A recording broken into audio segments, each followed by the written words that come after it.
Hello friends, मैं मनीष चौबे और आप सभी का स्वागत करता हूं चौबे क्लासेस में। कैसे हैं आप सब? आशा करते हैं कि आप अच्छे ही होंगे और आपकी पढ़ाई भी अच्छी चल रही होगी। तो चलिए इसी क्रम में अब हम लोग अगले टॉपिक पे चलते हैं, जिसका नाम है डिस्काउंट, या उसको हिंदी में बट्टा या छूट भी कहते हैं।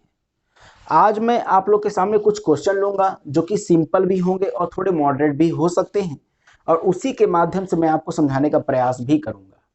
आप इन्हें एकदम ध्यान से देखिए और इन्हें समझने का भी प्रयास कीजिए, ठीक है? तो ये देखिए, आपके सामने सिंपल क्वेश्चन लगा हुआ है। ये कह रहा है 20% और 10% की क्रमिक छूट किसकी एकल छूट के बराबर है?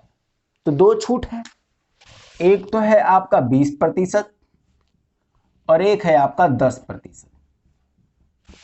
ठीक, 20% का मतलब होता है 1/5 और 10% का मतलब होता है 1/10। तो सुनिएगा, इस 5 का 20% एक होता है और इस 10 का 10% एक होगा। ठीक है, तो अगर आपका सामान 5 का था तो उस पर 1 रुपए की छूट मिल गई है, तो कितने का सामान चला गया?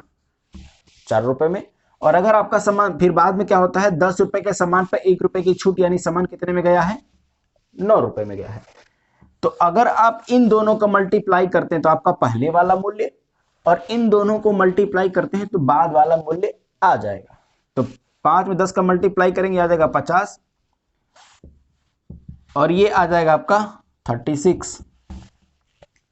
तो आप देखिए कितने रुपए का छूट आपको यहां मिला हुआ है। तो आप कहेंगे सर ये तो हो गया 14, 14 रुपए की छूट मिली हुई है, कितने पर? 50 पर। इस 50 पर 14 रुपए की छूट मिली हुई है टोटल। प्रतिशत निकालने के लिए आप 100 से गुणा कर दिए, 50 से 100 काट देंगे दो बार में, और 14 का मल्टीप्लाई कर देंगे, आ जाएगा आपका 28%। यानी ये 20% और 10% मिलके आपको अगर एकल देखा जाए तो ये 28% के बराबर है। ये छूट जो है 20% और 10% का जो क्रमिक छूट है, ये एकल छूट 28% के बराबर है। ठीक है, आशा करते हैं कि आपको समझ में आया होगा। चलिए अगले क्वेश्चन चलते हैं। ये देखिए आपके सामने एक क्वेश्चन लगा हुआ, ये क्या कह रहा है आपसे? कह रहा है एक आदमी एक किताब पर 10% की छूट देता है जिसका अंकित मूल्य 40 है, तो अंकित मूल्य पे ही छूट देगा। तो देखिए 40 अंकित मूल्य पर 10% की छूट दिया है, यानी कि 90% में दिया है, तो 90% ले लीजिए।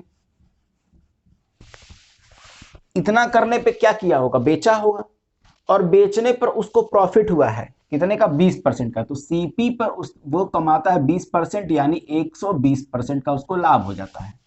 ठीक है, इस क्वेश्चन का तो यही मतलब है। तो देखिए प्रतिशत से प्रतिशत आपका कट जाएगा, आपको यहां सिर्फ सीपी निकालना है। 10 से 10 ये कट गया आपका, और अगर आप 4 से काटेंगे तो 4 से ये कट जाएगा आपका 10 बार में, ये कट जाएगा आपका 3 बार में, और 3 से इस 9 को काटेंगे तो 3 बार में कट जाएगा, यानी आपका सीपी कितना आ गया है? केवल 30।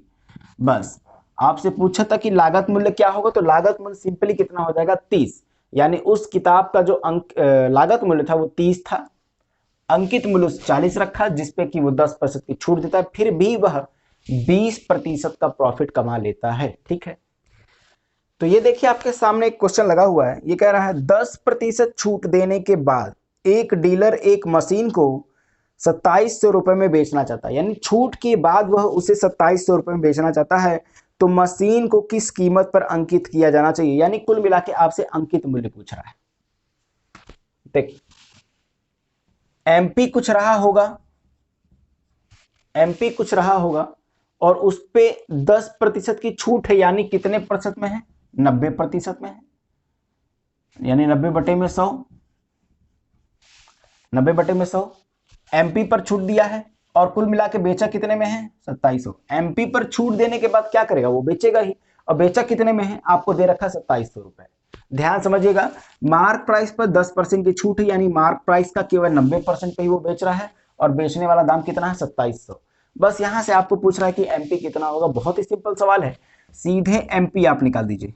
एमपी बराबर क्या हो जाएगा? तो देखिए 10 से 10 कट गया है, 9 से इसको काटेंगे तो ये 3 बार में कट जाएगा, ये 300, और ये 10 से मल्टीप्लाई, 300 पहले से था और ये 10 यहां से मल्टीप्लाई हो गया, यानी एमपी आपका आ गया यहां से 3000 रुपए। यानी उसका मार्क प्राइस कितना रहा होगा? 3000 रुपए। तभी वो 10% की छूट देने के बाद 2700 रुपए में बेच लिया। ठीक, आशा करते हैं कि ये भी आपको समझ में आया होगा। तो चलिए इसी प्रकार के क्वेश्चन के साथ आपसे अगली वीडियो में फिर से मुलाकात होगी। तब तक के लिए धन्यवाद।